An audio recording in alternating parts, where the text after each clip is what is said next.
যখন মুসলমানের জাহাজটা সাগরের মাঝখানে আসছি, তরঙ্গমালা পাহাড় সমান হয়ে চতুর্দিক থেকে ঝড় তুফান শুরু হয়ে গেল। এখন দেখা গেল মুসলমান ভাইরা ঝড় তুফান থামেও না, জাহাজটা কোলে ভিড়ার মতন কোনো রাস্তাও নাই। ওই জাহাজের মধ্যে একজন কোরআনে হাফেজ, নাম ছিল হাফেজ আবুল বারাকাত। লৌহে মাহফুজের কোরআনটা আল্লাহ তাআলা তার সিনার মধ্যে হেফাজত করেছেন। লৌহে মাহফুজের কোরআনটা ওই হাফেজ আবুল বারাকাতের সিনার মধ্যে আছে। জাহাজটা যখন সাগরে আশ্রয়তেছে, জাহাজটা যখন সাগরের মধ্যে আশ্রয়তেছে, চতুর্দিক থেকে যখন মুসলমান জাহাজটাকে ঘিরে ফেলছে বাতাসে আর তুফানে আর ঢেউয়ে, দেখা গেল মুসলমান পাটপাট পাটপাট করে জাহাজটা ভেঙ্গিয়ে টুকরা টুকরা হয়ে যাইতেছে। ওই ছোট্ট হাফেজ আবুল বারাকাত ডাক দিয়া কয়, মালিক তুমি বলেছ তুমি কোরআন নাজিল করেছ, কোরআন হেফাজত করবা তুমি, আর যারা কোরআন মুখস্থ কইরা সিনার মধ্যে জমাইছে তারাও তুমি হেফাজত করবা রে মালিক। এই আল্লাহ, এই আরব সাগরের মাঝখানে আশপাশে কোনো বাড়ি নাই, ঘর নাই, হেফাজত করার মতো কেউ নাই। জাহাজটা ভেঙ্গে টুকরা টুকরা হয়ে যাচ্ছে রে মালিক, চোখের সামনে কত মানুষ মারা যাইতেছে। আল্লাহ আমি কোরআনের হাফেজ, আল্লাহ এই মুহূর্তে তুমি আমারে রক্ষা করো। হাফেজ আবুল বারাকাত যখন বিগলিত কণ্ঠে মালিকরে ডাক দিয়েছে, ওই সাগরের মাঝখান থেকে মাওলা হাফেজে কোরআনের ডাকটা শুই না ফালাইছি। সাথে সাথে একটা তখ্তা হাফেজ আবুল বারাকাতের সামনে আল্লাহ পৌঁছায়া দিয়া কয়, হাফেজ আবুল বারাকাতের, আমি আল্লাহ হাফেজে কোরআনকে দুনিয়াতে হেফাজত করি না, জান্নাতের মধ্যে আমি আল্লাহ হেফাজত করব। যারা কোরআনের হাফেজকে ভালোবাসে আমি আল্লাহ এদেরকেও জান্নাতে নিয়ে হেফাজত করব। এরে মুসলমান নবীর উম্মতের দল, হাফেজ আবুল বারাকাত যখন সাগরের ঢেউয়ের তালে তালে ভাসতেছে নিচে যায়, আমার আল্লাহ ঢেউকে হুকুম দেয়, বলে ঢেউ রে আমি আল্লাহ তোরে বানাইছি, এই হাফেজ আবুল বারাকাতরও বানাইছি। হাফেজ আবুল বারাকাত যখন তক্তার উপরে শক্ত করে ধরে পানির উপরে ভাসতেছে, ভাসতে ভাসতে আমার আল্লাহ হাফেজ আবুল বারাকাতকে মালদ্বীপের কিনারায় নিয়ে পৌঁছায় দিয়েছেন। তখতার থেকে হাফেজ আবুল বারাকাত নামার পরে দেখে চতুর্দিকে দ্বীপ আর দ্বীপ। উপরে উইঠা দেখে শুধু মুসলমান ভাইরা মাথা উঁচু করে দাঁড়িয়ে আছে। মুসলমান মাথা উঁচু করে কি দাঁড়িয়ে আছে? ওইখানে ইহুদিরা খ্রিস্টানেরা বসবাস করে, কাফেরেরা বসবাস করে, এরা যে পূজা অর্চনা করে। ও মুসলমান ভাইরা দেখা যাইতেছে মন্দিরের মাথাগুলো দেখা যায়। হাফেজ আবুল বারাকাতের পেটটার মধ্যে একটা চিপা দিয়া বালাইছে, আহারে আমি কোন জগতে আসলাম, কোন এলাকায় আসলাম। নাইমা দেখি কোনো মুসলমানের গন্ধ নাই, কোনো মিনারাত থেকে আজানের আওয়াজও বেশি আসে না। চতুর্দিকে মন্দিরের মাথা দাঁড়িয়ে আছে। আমি মুসলমানকে একা পাইলে এলাকার সব মানুষ আমাকে মেরে ফেলবে। হাফেজ আবুল বারাকাত আল্লাহর উপরে ভরসা করি মালদ্বীপের ভিতরে ঢুইকা জংলার ভিতরে ঢুকে গেলেন। জংলার ভিতরে ঢুইকা গিয়া দেখে মুসলমান ছুটে ছোট একটা কুঁড়ে ঘর, আর ওই কুঁড়ে ঘরটার মধ্যে একজন মহিলা, আর ওই ঘরের মধ্যে মহিলার একটা মেয়ে বসবাস করি। হাফেজ আবুল বারাকাত গিয়ে ওই দরওয়াজার মধ্যে আওয়াজ দিলেন, ঘরে কে আছো গো মা? আমি একজন মুসলমান কোরআনের হাফেজ। মহিলা ভিতর থেকে ডাক দিয়ে বলে, মিয়া তুমি যেমন মুসলমান আমরাও তো মুসলমান, এই এলাকার মধ্যে কোনো মুসলমানের বসবাস নাই, খ্রিস্টান রাজ্য এলাকার, সরকারও খ্রিস্টান। তাহলে তুমি শোনো, তুমি কোথায় থেকে আসছো সব কাহিনী মহিলার কাছে খুলে বলল। মহিলাকে ডাক দিয়ে বলে, আমার বাবা নাই মা নাই, আজকের থেকে তুমি আমার মা, তোমার ঘরে আমি থাকতে চাই, জায়গা হবে নি। মহিলায় চোখের পানিগুলো ছেড়ে দিয়া বলে, বাপরে তুমি আমার ঘরে থাকবা ঠিক, আমি একজন মহিলা, আমার একটা মেয়ে সন্তান আছে, এই মেয়ে সন্তানটা নিয়ে কোনো রকম জঙ্গলার থেকে কাঠ কাইটা বাজারে বিক্রি করে সংসার চালাই। তোমাকে খাওয়ান দেওয়ার মতন কোনো ব্যবস্থা তো আমার ঘরে নাই। ওই হাফেজ আবুল বারাকাত ডাক দিয়ে বলে, মারি আমার একটু থাকার জায়গা দিলেই হবে, আমি জঙ্গলা থেকে কাঠ কাইটা তোমার সংসার আমি চালাবো। হাফেজ আবুল বারাকাত ওখানেই থাকা শুরু করে দিলাম। চতুর্দিকে খ্রিস্টান বসবাস করে, কোনো আজানের দড়ি নাই। এমন একটা সময় তো পার হয়ে গেল, 1400 বছর আগে যখন মুসলমান কালিমার মালা পতাকা যখন কোথাও উড্ডীন হয় নাই, তখন মন্দিরে শুধু কুলুকুলুর আওয়াজ হইতো, আজানের আওয়াজ ছিল না।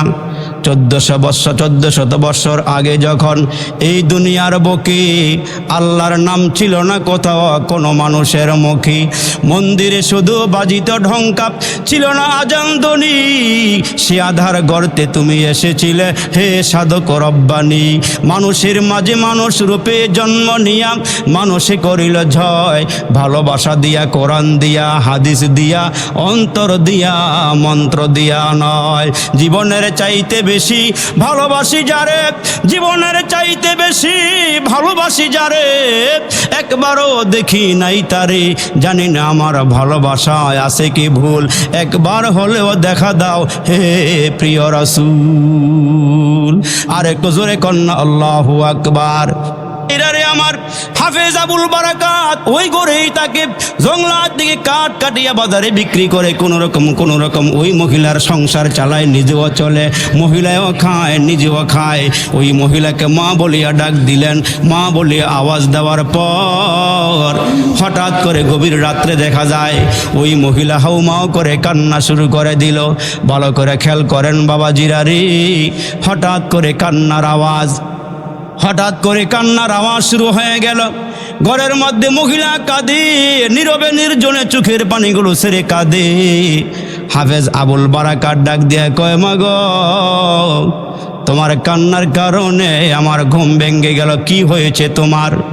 ওই মহিলা বলে, বাবারে তোমাকে বুঝলে বুঝবা না, তোমাকে বললে তুমি বুঝবা না, তবে শোনো, এই এলাকার বাদশার পক্ষ থেকে ঘোষণা আসছে, এই দেশের বাদশার পক্ষ থেকে ঘোষণা আসছে, প্রতি বছর সাগরের মাঝখান থেকে একটা মুসলমান দৈত্য দানব উইঠা এলাকার মধ্যে আসে।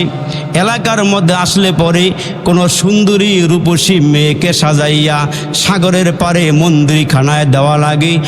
আর দৈত্যটা দানবটা সাগরের মাঝখান থেকে উইঠা আইসা এই মন্দিরের ভিতরে ঢুইকা ওই মেয়েটার সঙ্গে যা করার করি, মেয়েটাকে মাইরা আবার সাগরের মাঝখানে ডুব দেওয়া চলে যায়। রাজার পক্ষ থেকে চিঠি আসছে, আমার ঘরে আমার একজন সুন্দরী রূপসী মেয়ে আছি, যাকে আমি জন্ম দিতে গিয়ে এত কষ্ট করেছি, যেই মেয়েটার চেহারার দিকে তাকাইলে আমার দিলটা নরম হয়ে যায়। খবর আসছে, চিঠি আসছে, আমার মেয়েকে নাকি সাজাইয়া গুছাইয়া আগামীকালকে মন্দিরে পাঠাইতে হবে। বাদশার পক্ষ থেকে রাজকীয় পোশাক চলে আসছে, বাদশার পক্ষ থেকে স্বর্ণ গহনা সব কিছু এসে গিয়েছে। ওরে বাবা, তোমাকে বলিয়া কি লাভ হবে?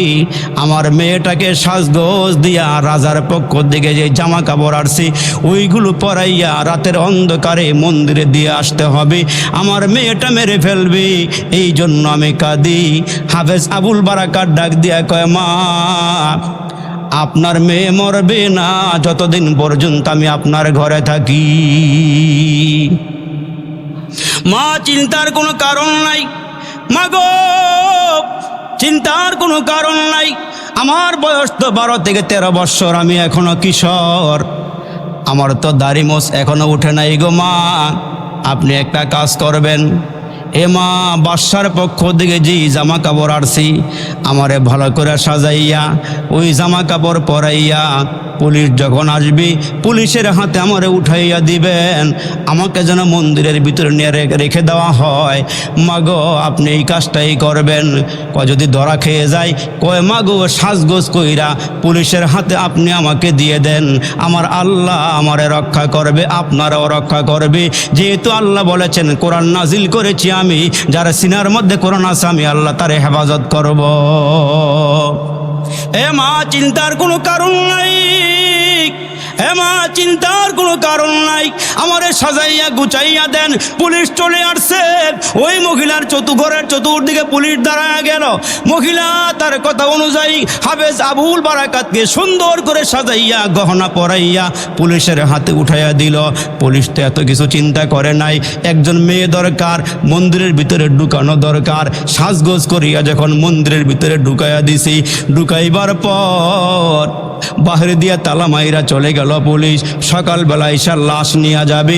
হাফেজ আবুল বারাকাতরে যখন মন্দিরের ভিতরে ঢুকাই দিয়েছি, হাফেজ আবুল বারাকাত ঘরের থেকে ওযু কইরা বার হইছে, সারা রাত নামাজের মধ্যেই দাঁড়ায় কাটাই দিয়েছি। দৈত্যটা, দানবটা গভীর রজনীতে সাগর থেকে উঠিয়া মন্দিরে ঢুকবে। ওই যে হাফেজ আবুল বারাকাত রাতের বেলা নামাজে দাঁড়াইয়া আল্লাহর কোরআন তেলাওয়াত করতেছে। কোরআন তেলাওয়াত করতে করতে করতে করতে রাত্র পার করিয়া দিছে। আর বাহিরে তাকায় দৈত্য কখন আসবে, দানব কখন আসবে। সকাল যখন হয়ে গেছে, তাকায়া দেখে দানব আসার কোনো খবর নাই। পুলিশ তালা খুইলা ভিতরে গিয়া দেখে হাফেজ আবুল বারাকাত আল্লাহর কোরআন তেলাওয়াত করতেছে। পুলিশ হয়রান পেরেশান হয়ে গেল, কিরে দৈত্য কই, দানব কই, লাশটা এখনো মরে নাই, মানুষটা এখনো মরে নাই কেন, কে সে? হাফেজ আবুল বারাকাত সব ঘটনা খুলিয়া বলার পর পুলিশ তারে ধইরা বাদশার কাছে নিয়ে গিয়েছে। বাদশাহ সব ঘটনা খোলার পরে বাদশাহ বিশ্বাস করে না, কয় বিশ্বাস করব, তুমি আবার 1 বছর পর্যন্ত আমার এখানে অবস্থান করবা। 1 বছর অবস্থান করার পরে আবার তোমাকে ঘরের মন্দিরখানায় রাখা হবে। ওই রাত্রে তুমি যদি ফিরিয়ে আসতে পারো তাহলে বুঝে যাইব তোমার ঘটনা সত্য। ওই হাফেজ আবুল বারাকাত ডাক দিয়া কয়, ঠিক আছে, আমি আরো 1টা বছর আপনার এখানেই থাকবো।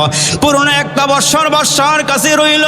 উপরের বছর যেই টাইমে যেই দিনে মুসলমান দৈত্য সাগর থেকে উঠে আসে, আবার হাফেজ আবুল বারাকাতকে মুসলমান পোশাক পরাইয়া ওই মন্দিরখানার ভিতরে ঢুকাইয়া দিয়ে আসলো।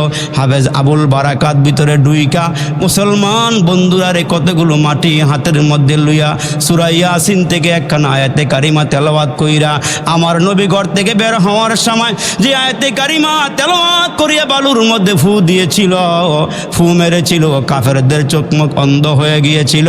ওই আয়াতে কারিমাটা তেলাওয়াত কইরা বালুর মধ্যে ফুক মাইরা সাগরের দিকে নিক্ষেপ করিয়া বলে, আল্লাহ তুমি যদি সত্য হও, তোমার কালাম যদি সত্য হয়, আল্লাহ তুমি আমাকে এই মুহূর্তে বিপদ থেকে উদ্ধার করিও। এ মুসলমান ভাইরা রে আমার, ওই হাফেজ আবুল বারাকাত কত বছরের ন্যায় বালু ছিটাই আজকে নামাজে দাঁড়ায় গেলেন। সকাল যখন হয়ে গেল, পুলিশে ঘরের ভিতরে ঢুকিয়া গিয়ে দেখে আজকেও বারাকাত মরে নাই, আজকেও হাফেজ আবুল বারাকাত মরে নাই, জীবিত। যখন তারে ওইখান থেকে নিয়ে যাওয়া হলো রে বন্ধু, বাদশার সামনে নিয়ে যখন দাঁড়া করাইয়া দিল, বাদশা ডাক দিয়া কয়, আজীবন আর আমরণ অজ্ঞ আনন্দ বিক্ষোভে আশিস অসংশয়ং কেশনাম শরণং সঙ্গম গচ্ছামি। ওম শান্তি বললাম। লা ইলাহা ইল্লাল্লাহ ভক্তি পাপন ইল্লু ইলহা পরমা পদ পরচন্ড বয়খণ্ড বয়তর্জিন অপ ইল্ল মোহাম্মদ এগুলো বইলে আসছি ঠিক, এই পর্যন্ত কেউ তো রক্ষা করতে পারে নাই। তুমি সত্য করে বলো তোমারে কে রক্ষা করেছি? কয় কোরআনটা সিনার মধ্যে আল্লাহ আমারে দিয়ে, আমার মালিক আল্লাহ আমারে হেফাজত করেছেন। ওই মুহূর্তে হাফেজ আবুল বারাকাতকে বাদশাহ ডাক দিয়ে বলে, তুমি মুসলমান? কয় হ্যাঁ। কয় তাহলে তোমার ধর্ম সত্য, তোমার কোরআন সত্য। আমরা এই এলাকার মধ্যে মালদ্বীপ দ্বীপের মধ্যে যত খ্রিস্টান আছি, এই মুহূর্তে আমরা বলতেছি আমরা সবাই তোমার কালমা পরে মুসলমান হয়ে যাব। দেখা গেল একজন হাফেজকে ঢুকাইয়া আল্লাহ সব এলাকার মানুষকে মুসলমান বানাইয়া দিলেন। এই জন্য আল্লাহ রসুল বলেন, যারা নিয়মিত কোরআন তেলাওয়াত করে, যারা কোরআন পড়ে, কোরআনের উপরে আমল করে, ওই মানুষটা যেদিন মারা যাবে, আল্লাহর পয়গম্বর বলেন মানুষটাকে যখন কবরে শোয়ানো হবে, যা আল কোরআন ইনদা রাসিহি, ভালো করে শোনেন, আমার সঙ্গে আমার ছেলে যাবে না, আমার সঙ্গে আমার মেয়ে যাবে না। আমি দুনিয়াতে আসার সময় আমাকে দেইগা সবাই হাঁটছিল, আমি একা কেঁদেছিলাম। ছিলাম, আবার যেদিন দুনিয়া থেকে বিদায় হয়ে যাব আমি যেন হাসতে হাসতে কবরে যাইতে পারি, আর আমার বিরহে বেদনায় যেন মানুষগুলো কান্না করে। আনতাল্লাযী ওয়ালাদাতকা উম্মুকা বাকিয়ান ওয়ান্নাসু হাওলাকা ইয়াদহাকুনা মাসরুরা ফাজহাদ লিনাফসিকা ইয ইয়াকুনু বাকিয়ান ফি ইয়াউমি মাউতিকা দাহিকা ওয়া মাসরুরা। প্রথম যেদিন তুমি এসেছিলে ভবে কেঁদেছিলে তুমি একা, হেসেছিল সবিক, এমন জীবন করো হে গঠন, মরিলেও হাসিবে তুমি কাঁদিবে ভুবন। বড় বড় বুজুর্গরা মারা গেছে, জমিনের ওই জায়গাটা ওদের জন্য কাঁদে যেই জায়গায় তারা সেজদা দিয়েছিল। আমল মুসলমান আমলের দরওয়াজাগুলো কাঁদে, কারণ হইল এই লোকটা তাহাজ্জুদের সেজদা দিয়েছে, 5 ওয়াক্ত নামাজ কাজা করে নাই, কোরআন পড়েছে। এই মানুষগুলো যেদিন দুনিয়া থেকে বিদায় হয়ে গেছে আসমান কাঁদে, জমিন কাঁদে, সব কাঁদে। এজন্য আমার জীবনটাকে এমন করে যাব দুনিয়ার সব মানুষ যেন আমার জন্য আফসোস করে, আর কবরে শোয়া দেওয়ার সঙ্গে সঙ্গে কোরআন প্রেমিকটার মাথার কিনারায় যেন কোরআনটা এসে হাজির হয়ে যায়। যা আল কোরআন ইনদা রাসিহি, যেদিন মানুষগুলো মারা যাবে যারা কোরআনের প্রেমিক, কোরআন তেলাওয়াত করে, এই কোরআনটা মাথার কিনারার মধ্যে আইসা দাঁড়ায়া যাবে। জোরে কন্না সুবহানাল্লাহ। কোরআনটা মাথার কিনারায় দাঁড়ায়া যাবে। আর যারা নিয়মিত সূরা মুলুক পড়েন, মুলুক তাবারাকাল্লাযী বিয়াদিহিল মুলক, এশার নামাজের পরে শুইবার আগে আগে সূরা মুলুকের আমল যারা করতেছেন, এই সূরা মুলুকটাকে আল্লাহ তাআলা আপনি মরার সঙ্গে সঙ্গে কবরে পাঠাবেন। এই সূরা মুলুকটা একটা পাখি হইয়া আপনার বুকের মধ্যে বসে যাবে, 2টা ডানা ছড়াইয়া দিয়া। হাদিস শরীফের মধ্যে আসছে আল্লাহ রসুল বলেন, ওই পাখিটা 2টা ডানা ছড়াইয়া দিয়া আপনার দেহটাকে ডাইকা বসিয়া থাকবে। ফেরেশতারা যখন কবরে আসবে এসে বলবে, তুমি কে, তুমি কে? তখন ওই পাখিটা ডেকে বলবে, আমি একটা পাখি। কয়, তুমি এখানে কেন আসছো? কয়, আমি আসি নাই, আমার মালিক আল্লাহ তার হেফাজতের জন্য পাঠিয়েছি। কয়, কেন পাঠাইছে? কি আমল করেছিল বান্দা? কয়, সে নিয়মিত আল্লাহর কোরআন থেকে সূরা মুলুকটা তেলাওয়াত করেছিল, আল্লাহ আমারে পাখি বানাইয়া কবরে ঢুকাইয়া দিছি। যতদিন পর্যন্ত এই লোকটাকে আল্লাহর জান্নাতে পৌঁছাইতে না পারব, ততদিন পর্যন্ত তার কবরে আমি পাহারাদার হয়ে থাকব। হ্যাঁ মুসলমান ভাইরা রে আমার, এই কোরআন থেকে আমরা দূরে সরে গেলাম। এজন্য আল্লাহ ডাক দিয়ে, হাবিব আপনাকে 2টা জিনিস দিলাম। 1 নম্বরে হুয়াল্লাযী আরসালা রাসূলাহু বিল হুদা ওয়া দীনিল হক। ওগো নবী, আপনাকে হুদা দিয়া পাঠাইলাম। কোরআন শরীফের 1 নাম হলো হুদা। আল্লাহ ডাক দিয়া কয়, নবী গো, আপনাকে হুদা দিয়া পাঠাইলাম, আপনাকে দ্বীনে হক দিয়া পাঠাইলাম। আর 2 নম্বরে আপনাকে আমি ওয়া ইন্নাকা লাআলা খুলুকিন আযীম।